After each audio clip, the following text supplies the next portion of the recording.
was never really good playing role of the puppet. Too busy being me, to be concerned with perception of the public. Everyone is buzzing, but everybody ain't thinking about a budget. I want ownership in something. Niggas get they for their family. I love that, man. I love that answer. Like you said, man, he putting on for his son, man. There's nothing wrong for that at all. At all. Come on, man. Yeah. Dude, Bronny getting in the NBA ain't why you ain't in the NBA, B. You know what I'm saying? You could have made it. Nah. You know what I mean? Come on, man. Don't do that. Rich Paul basically threatened the NBA and told niggas, if you draft Bronny, he's going to Australia. So basically,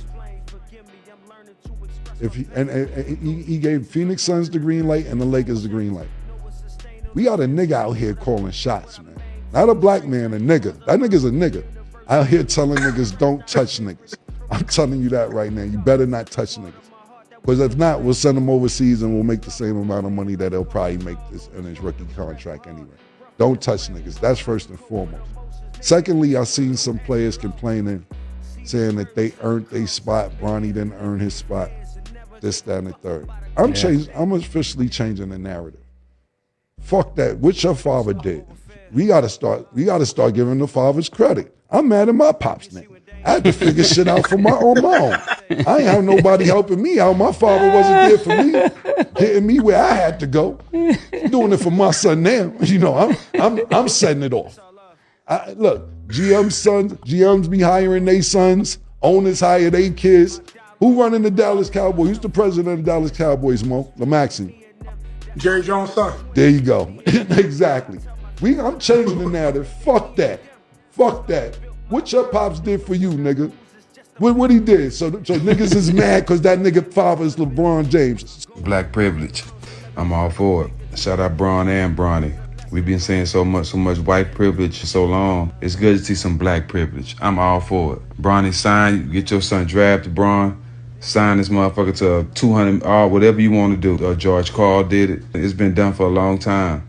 But y'all want to complain about Bron putting his hands on it. Shout out Rich Paul and shout out Bron for doing it their way. So many of us wasn't able to do it our way for so long. Y'all got to salute the real ones that's doing it their way. You're supposed to make way for your son. Come on, man. I just don't get it. Some of y'all ain't talented anyway to be on this level. Shout out Bronny, Bron, and Rich Paul. 5th pick in the 2024 NBA Draft, the Los Angeles Lakers select Bronny James.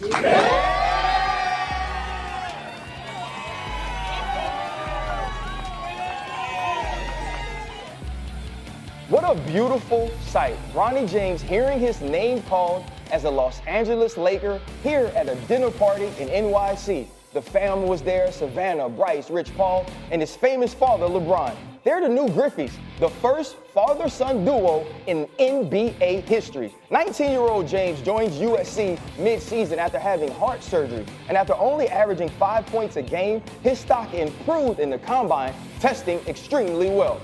Bronny James posted a picture of himself, or LeBron James posted a picture of himself and the young Bronny with one word: legacy.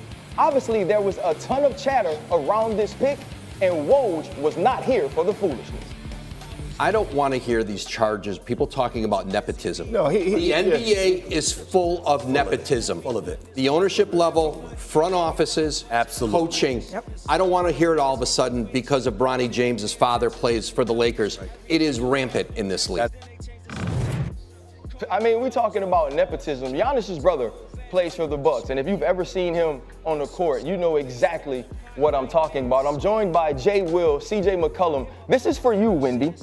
What insight can you give us about the way that this all came about?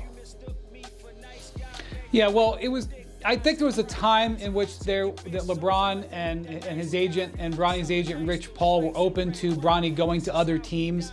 But as the process came down, it became clear that they were going to do their best to get him to the Lakers. It was clear in their actions over the last month to 6 weeks when he really limited the amount of workouts he was going to do. He went through the full draft combine, but he really wouldn't work out for any other teams. And a number of teams wanted to bring him in, and he only would work out for the Suns and work out for the Lakers. And, you know, in the days leading up to the draft, you know, Rich Paul made it clear Bronny's goal was to get to the Lakers at that 55th pick. And then even on draft day itself, day 2 of the draft yesterday, Rich Paul was calling teams and asking them not to draft Bronny so that he could get his way to the Lakers. The Lakers had expressed interest in using that 55th pick.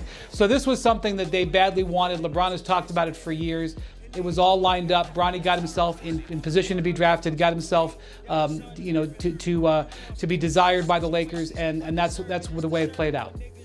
With the Rich Paul and Bob Myers saying that Rich Paul was telling teams that Bronny would go to Australia if they drafted him, how rare is that for an agent to move this way in the second round? It's not rare at all. It's something that happens. It happens in the first round where agents call and ask teams not to trade for not to draft their player. In fact, it happens often. Sometimes the agents even say don't draft at all, and they want their player to get through the draft and just be able to be a free agent. As far as threatening for Australia, the NBL down there is a league that likes to take teenagers and develop them. So that is something that was a reasonable threat. Did anybody actually think he was going to do it? No, but it was Rich Paul doing his job as an agent. It was not outside the normal bounds of what often happens on day 2 of the draft. Jay Will, you didn't seem surprised by this pick. This pick didn't seem to upset you. When you think about the sort of power this shows that LeBron James has, what does it say about his legacy in the league that he's now playing with his son? I mean, how about the fact that, RC, this year LeBron James, compared to the year that Bronny James was born in October 6, 2004, the only thing that is lower is his scoring average per game. It's 1 point. Everything else is higher.